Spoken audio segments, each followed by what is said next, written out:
आप सभी लोगों का फिर से स्वागत है। पिछली वीडियो में हम लोगों ने देखा कि किस तरह से इन बटन्स का यूज करके हम अपने गूगल फॉर्म को और बहुत सुंदर बना सकते हैं। इसी में एक आखिरी जो बटन बचा है वो है ऐड सेक्शन का, और ये आपके फॉर्म को बहुत ही खूबसूरत बना सकता है।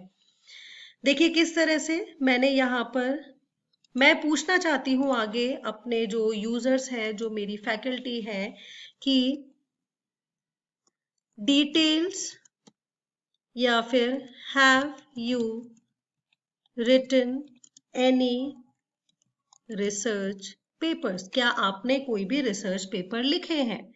तो यहां मैं ऑप्शन दे रही हूं उन्हें यस, और दूसरा ऑप्शन मैं दे रही हूं नो। गूगल फॉर्म ने अपने आप ही उसे ले लिया नो। अब मैं नहीं चाहती कि इसी में ही आगे सवाल मैं अपनी फैकल्टी से पूछूं, मैं चाहती हूं उसका एक अलग से सेक्शन बन जाए।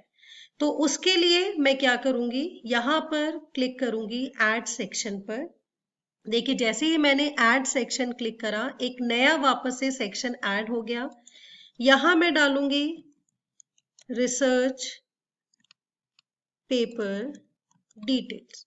अब इसमें अगर आप चाहें तो आप अपने जो भी सवाल हैं उनको ऐड कर सकते हैं कि how many research papers have you written in 2020, 2020 में आपने कितने रिसर्च पेपर लिखे, और आंसर हो गया शॉर्ट आंसर, क्योंकि मैं उनको कोई भी एक लिमिट नहीं दे सकती कि इतने पेपर आपने लिखे हैं।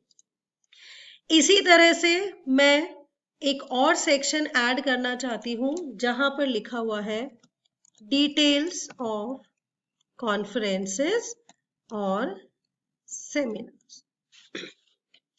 सेम यहां पर मैं एक सवाल ऐड करूंगी, how many conferences have you attended in 2020, 2020 में आपने कितनी कॉन्फ्रेंस अटेंड करी। अब देखिए मैं नहीं चाहती कि मेरी फैकल्टी पहले रिसर्च पेपर पर जाए और फिर कॉन्फ्रेंस पे जाए, क्योंकि ऐसा भी हो सकता है कि किसी फैकल्टी ने 2020 में रिसर्च पेपर ना लिखे हो, या किसी फैकल्टी का रिसर्च एरिया है ही नहीं। तो यहां मैंने पूछा how many have you written any research paper. देखिए यहां पर एक ड्रॉप डाउन मेन्यू आ रहा है। यहां पर जैसे ही मैं क्लिक करूंगी, यहां पर ये पूछ रहा है go to section 1, go to section 2, go to section 3। अगर मैं करती हूँ गो टू सेक्शन 2, इसके बाद क्या होगा, सीधा इस सेक्शन के बाद सेक्शन 2 पे जाएंगे। ये देखिए प्रीव्यू फॉर्म में, ये देखिए नेक्स्ट आ गया। यहां से आप दूसरे सेक्शन में जाएंगे, वो है रिसर्च पेपर। उसके बाद आप उसे फिल करेंगे, उसके बाद आप जो जाएंगे, देखिए जैसे यहां मैंने करा, इसके बाद तीसरे पर जाना है तो आप तीसरे पर जाएंगे, उसके बाद फॉर्म हो जाएगा सबमिट। लेकिन मैं ये चाहती हूं यहां पर ऑप्शन कि अगर कोई भी फैकल्टी लिखती है नो, तो नो में है तो वो रिसर्च पेपर पर जाए ही ना। तो उसके लिए क्या ऑप्शन है, देखिए यहां जो 3 बिंदु आ रहे हैं इस पर आप क्लिक करेंगे, और यहां लिखा हुआ है go to section based on answer, कि जो भी मेरा जवाब होगा उस जवाब के आधार पर आगे सेक्शन मेरे लिए चुना जाएगा। इस पे मैं क्लिक करती हूँ। देखिए अब यस के आगे ऑप्शन आ गया कंटिन्यू टू नेक्स्ट सेक्शन 2। अगर कोई भी फैकल्टी लिखती है यस कि मैंने रिसर्च पेपर लिखे हैं तो वो सेक्शन 2 में जाएं। अगर उन्होंने लिखा है नो तो वो सीधा सेक्शन 3 में चले जाए, उनको रिसर्च पेपर का ऑप्शन दिखेगा ही नहीं। और बाद में आप जब इसे प्रीव्यू करेंगे, देखिए जो भी मेरा आंसर होगा वो इस पर बेस्ड होगा। देखिए जैसे मान लीजिए मैं यहां लिखती हूं, कुछ भी डिटेल मैंने भरी यस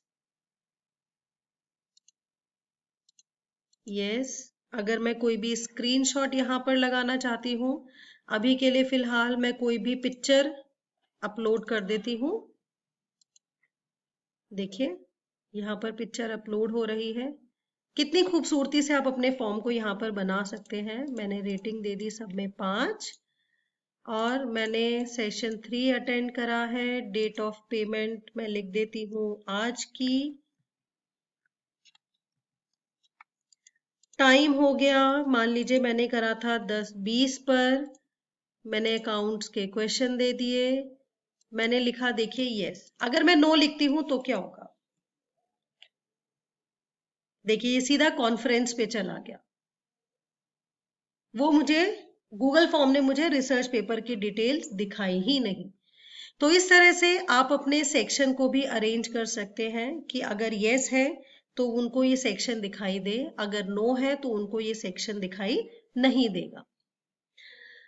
अगला आते हैं हम लोग इन बटन्स पर। देखिए यहां पर पहला है कस्टमाइज थीम।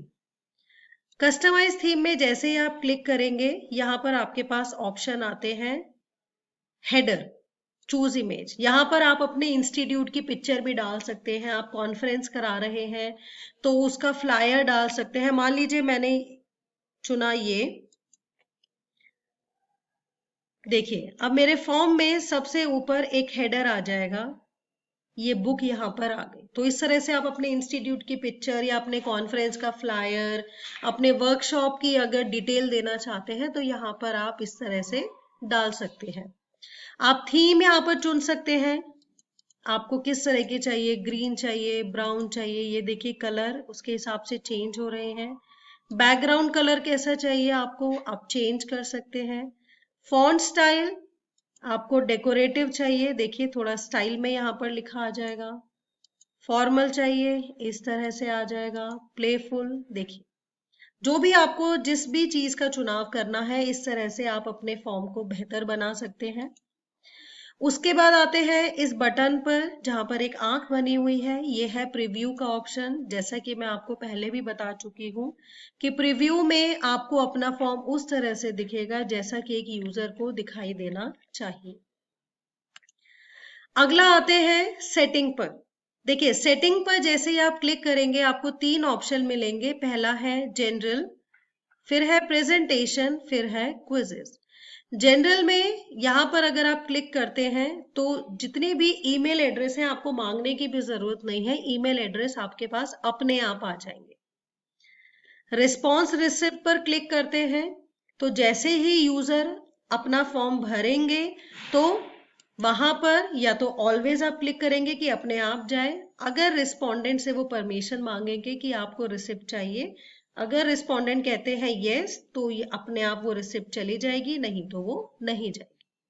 जैसे देखिए रिक्वायर साइन इन, यहाँ पर क्योंकि मैंने अपने इंस्टीट्यूट की आईडी से लॉगिन करा हुआ है तो यहाँ पर ये लिख रहा है restrict to users in ITS the education group.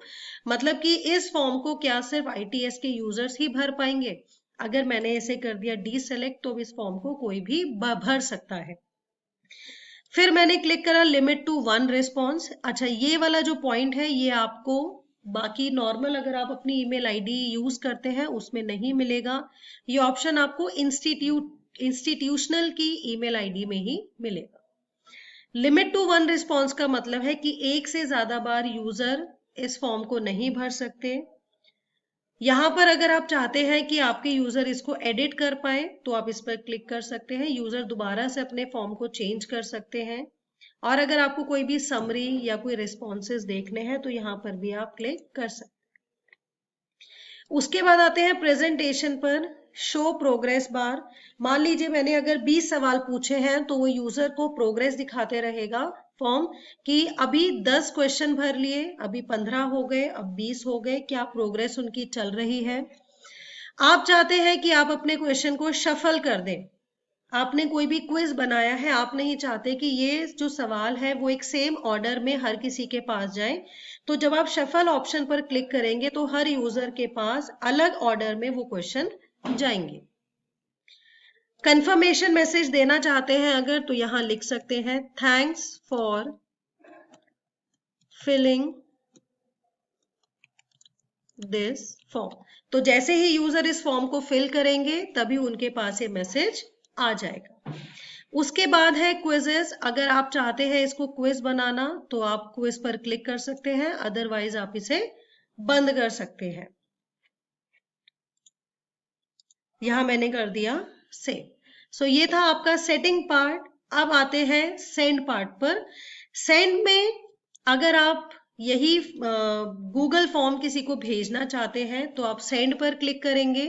देखिए यहाँ पर आप सीधे भेज सकते हैं। आप ईमेल आईडी, मान लीजिए मैंने अपनी पर्सनल ईमेल आईडी लिखी जैसे, तो मैं डायरेक्टली यहाँ पर भेज सकती हूँ फॉर्म को। और यहाँ अगर मैं चाहूँ तो ऐड कोलैबोरेटर लिख सकती हूँ। ऐड कोलैबोरेटर का मतलब होता है कि कोई और पर्सन को मैं राइट दे रही हूँ कि मेरे साथ साथ वो भी इस फॉर्म में कुछ चेंजेस कर सकते हैं।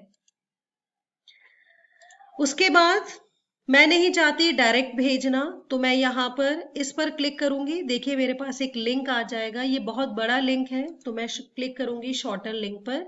इस लिंक को आप कॉपी करेंगे, इस लिंक को आप कहीं भी भेज सकते हैं, अपने व्हाट्सएप ग्रुप पे, टेलीग्राम ग्रुप पे, जहां पर भी आप भेजना चाहते हैं। उसके बाद आता है यहाँ पर ये एम्बेड HTML है। अगर आपको किसी भी वेबसाइट पर अपलोड करना है तो आप इसके सहायता से इसे अपलोड कर सकते हैं। तो ये हो गया आपका सेंड, अपने फॉर्म को भेजने का तरीका। अगली वीडियो में हम लोग देखेंगे कि किस तरह से अगर कोई भी रिस्पॉन्स आते हैं, जो भी फॉर्म फिल करेगा उनके रिस्पॉन्स को, उनके जवाब को, उनकी जानकारी को आप कैसे चेक करें, और इन 3 बिंदुओं को जहां पर कुछ पॉइंट्स दे रखे हैं जो आपका फॉर्म बनाने में बहुत मदद करते हैं। सो अभी के लिए बहुत बहुत धन्यवाद। मिलते हैं नेक्स्ट वीडियो।